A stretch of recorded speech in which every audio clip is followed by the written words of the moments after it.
Agora vamos começar o ponto partido para fazer o ponto cheio por cima. Então eu tô aqui com 2 fiozinhos de agulha, com a agulha 9, aquela menorzinha, e aí vou fazer o ponto partido ao redor de todo o retângulo.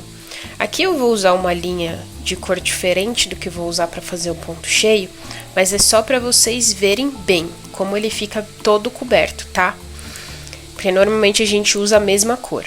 E aí, olha só, eu tô dando nozinho dentro do retângulo, porque ele não vai aparecer. E aí deixa as minhas bordas livres de nó, não vai me atrapalhar depois.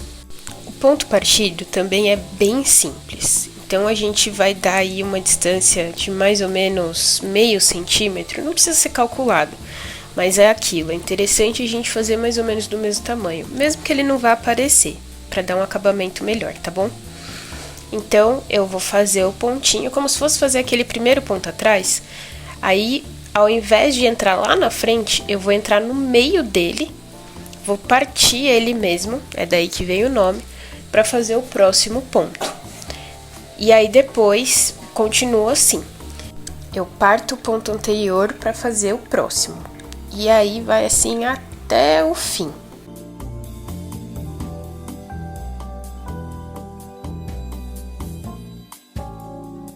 Para fazer a borda, olha só, eu vou fazer um pontinho a mais depois da linha, porque assim eu consigo voltar em cima da linha. Como ele não vai aparecer, a gente vai fazer o ponto cheio por cima, não tem tanto problema.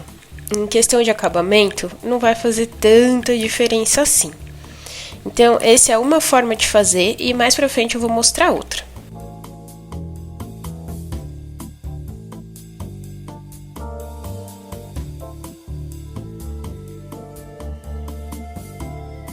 Chegamos na outra borda. Aí, olha só esse outro jeito de fazer. Eu vou entrar exatamente no pontinho em cima da linha, ali na esquina, e não vou partir ele.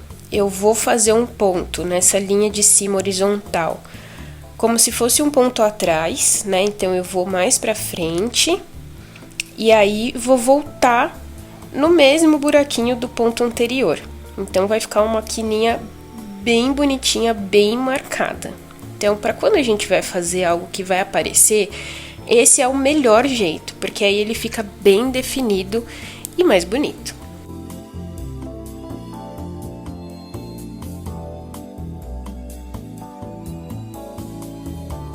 Agora que eu já fiz toda a borda com o ponto partido, vamos pro ponto cheio. Vou pegar 3 fios da meada, passei para agulha 6, aquela mais grossa, e aí vou fazer o ponto cheio. Quero que vocês prestem bastante atenção como o ponto partido vai ficar completamente coberto. Então tem que prestar atenção para a gente fazer acima dele e abaixo dele. Notem que agora eu tô usando o meu suporte de bastidor, porque para gravar fica bem mais fácil e vai ficar mais nítido para vocês também. Porque como eu acabo mexendo muito o bastidor quando eu tô segurando, acaba perdendo um pouco o foco. Agora no suporte não, vai ficar bem certinho.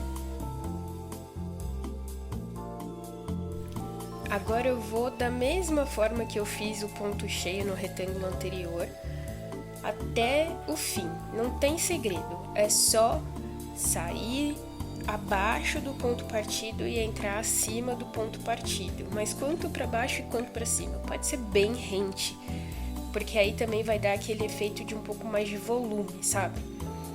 Então, até o fim é só isso. E aí usei aquele truque também para corrigir quando os pontos ficaram meio tortinhos, de entrar como se fosse fazer um outro ponto e sair no mesmo buraquinho do ponto anterior.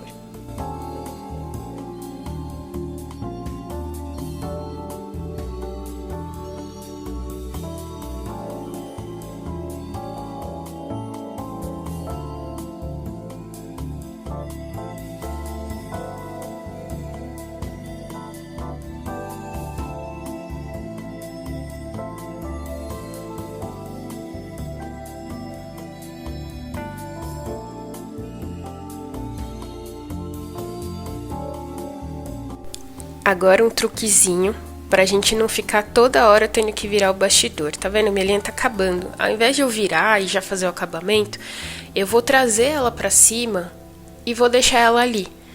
E pra cima, porque senão atrás ela vai me atrapalhar muito. E aí ela fica ali, depois eu só faço o acabamento de tudo de uma vez.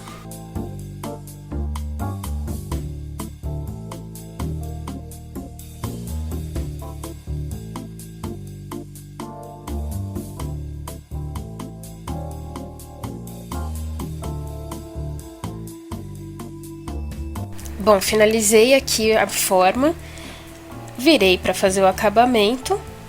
Então, primeiro eu vou fazer aquele truque do passar tudo por baixo e o nozinho esperto para garantir que vai ficar tudo bem preso.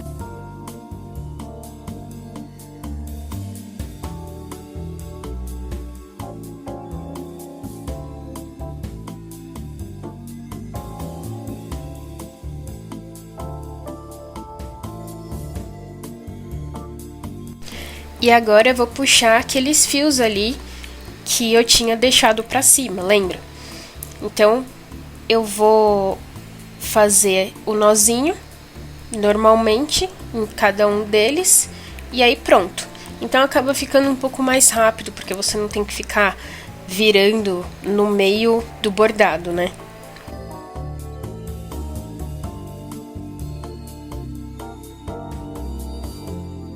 Agora eu vou partir para o círculo e de um outro ângulo para vocês verem, né, de uma outra forma. E aí aqui eu já vou fazer da mesma cor que vou fazer o preenchimento, né, no mesmo verde. Então vou fazer todo o ponto partido ao redor e depois vou fazer o ponto cheio. Vocês devem ter notado que quando vocês foram fazer o círculo, o ponto tem que ser bem menor para você conseguir ir fazendo as curvas, como também acontece nos outros pontos. Então sempre tem que tomar esse cuidado para entender qual é o tamanho do ponto que a gente precisa usar para ficar bem definida a forma que a gente quer fazer. Nota que às vezes eu vou ajudando com o dedo para o ponto ficar onde eu quero. Então eu empurro ele com o dedo e aí parto ele para ele ficar exatamente no lugar que eu quero. Agora eu vou partir para o ponto cheio. Nota que eu deixei a linha que eu estava usando ali para cima, porque eu estava usando só 2 fios. Então agora eu vou começar o ponto cheio com 3 fios e a agulha 6, que é a maior. Vou fazer igual eu tinha feito antes. Vou deixar o nozinho meio no meio, não exatamente no meio, mas meio no canto aí do círculo, porque ele não vai aparecer e aí não vai ficar nó nos cantinhos que eu preciso entrar para fazer o ponto cheio bem bonito. Bom, agora aqui não tem segredo, vou fazer até o fim.